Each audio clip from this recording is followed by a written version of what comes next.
Ombudsman Republik Indonesia Perwakilan Sumatera Selatan akan melakukan investigasi pelaksanaan PPDB tahun 2024-2025 sebagai bentuk pertanggungjawaban Ombudsman pada pengawasan PPDB. Ombudsman RI Perwakilan Sumatera Selatan menegaskan pada PPDB tahun 2024-2025,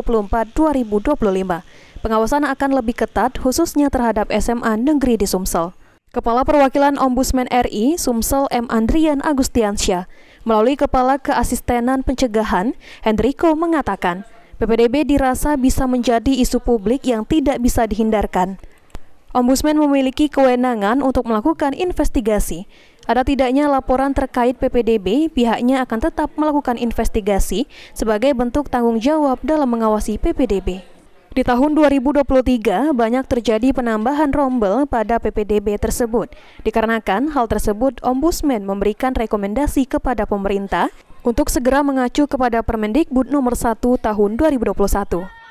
Ya, kita akan melihat pengumuman hari ini, kami akan melihat mudah-mudahan tidak diundur. Kita akan melihat kalau memang ini dirasa menjadi sebuah isu publik yang memang tidak bisa kita hindarkan, tentu kami memiliki kewenangan untuk melakukan investigasi tersebut.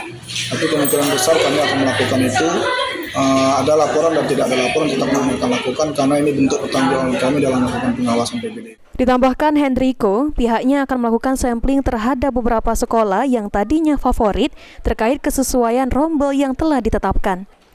Jika ada penambahan rombel akan diuji secara prosedur karena Permendikbud menerangkan bahwa rombel maksimal 36 dengan jumlah kelas 12 per sekolah.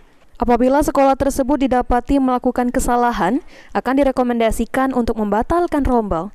Sedangkan untuk siswa akan dibatalkan dan dikeluarkan apabila terbukti memalsukan data. Ilham Wahyudi, PAL TV.